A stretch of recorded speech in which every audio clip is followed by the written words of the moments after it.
Madison first met Aidan 2 weeks before the move. She'd been pacing nervously outside the leasing office, trying to decide between this downtown loft and a quieter unit across the river. That's when Aidan walked past her, coffee in one hand, gym bag slung over his shoulder, hair messy in a just woke up and still hot kind of way. Their eyes met briefly, and she remembered the way he nodded with a small smile. Not too forward, just friendly. It made her stomach flutter unexpectedly. She signed the lease the next morning. Moving day was chaotic. Her U-Haul had arrived late. She'd banged her shin on the corner of her coffee table, and the elevator wasn't working. But then there was Aidan again, this time in a white t-shirt smudged with paint, barefoot, offering to help carry boxes to the 3rd floor. She tried to protest, but he was already grabbing the heaviest ones with ease. "New neighbor?" he asked, glancing over his shoulder as they made their way upstairs. "Just moved in. Madison," she said, a little breathless. "Aidan, right next door." Over the next few days, they kept bumping into each other, sometimes literally. Once, in the hallway, she nearly spilled coffee on his hoodie. Another time, he caught her struggling to reach the top shelf in the laundry room and wordlessly handed her the detergent. Their conversations were brief but always left her smiling long after.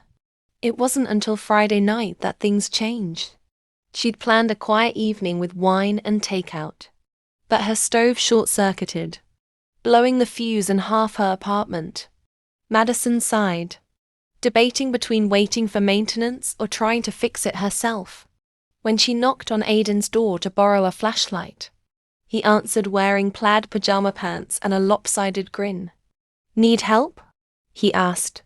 "Just a fuse issue," she said, trying not to notice how good he looked in soft lighting. He stepped into her apartment and assessed the damage. "You know, I used to do a bit of electrical work in college. Let me take a look." 10 minutes later, the lights flickered back to life. She thanked him with a bottle of rose, and he offered to stay and share it. That night became a blur of slow music, deep laughter, and long, lingering looks.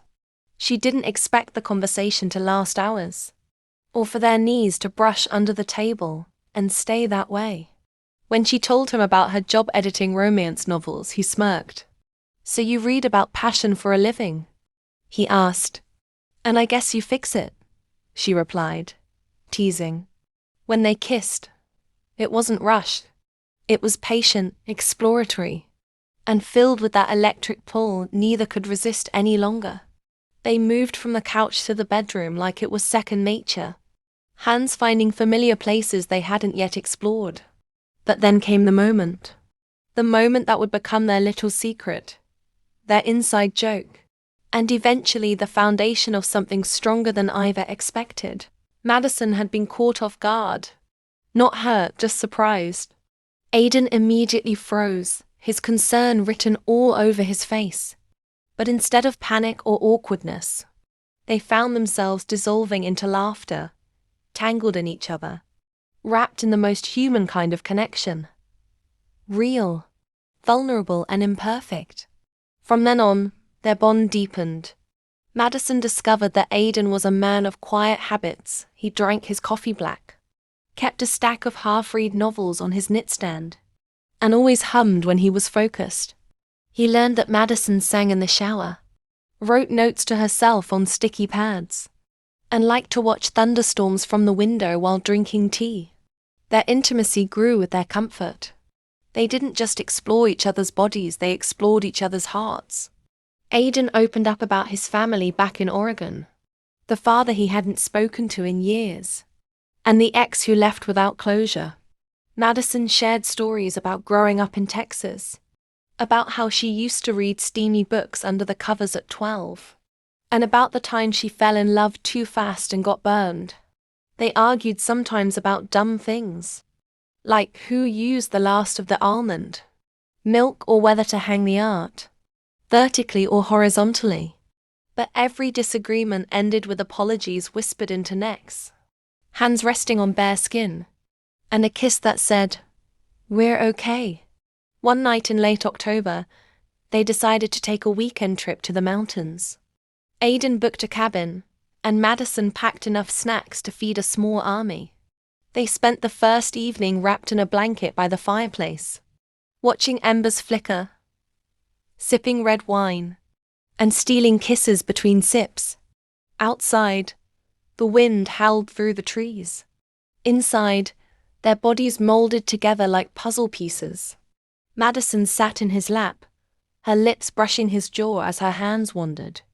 The heat between them wasn't just desire, it was trust, comfort, and something dangerously close to love. I never thought I'd meet someone like you, Aidan whispered, fingers stroking the small of her back. Madison smiled. Someone who accidentally surprises you in bed. He chuckled, kissing her collarbone. Someone who turns every awkward moment into something beautiful. Back in the city, their routine continued, but it was no longer routine. Every day was a new layer. They cooked dinner together, experimented with new recipes, danced around the kitchen in socks.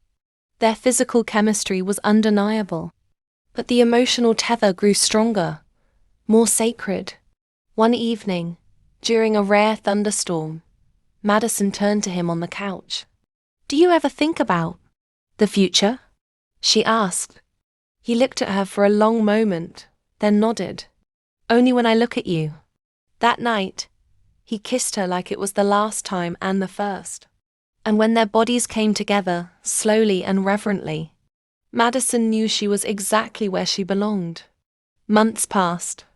They hosted friends, met families, shared holidays.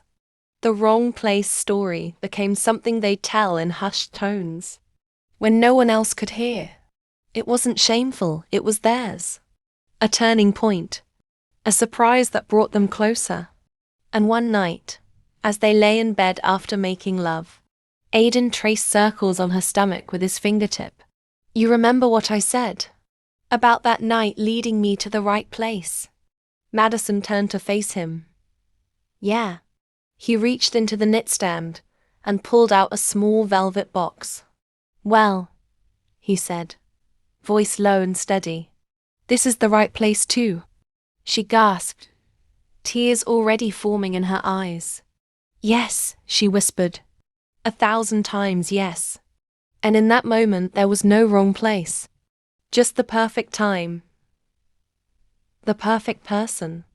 And a love that started with laughter and bloomed into forever.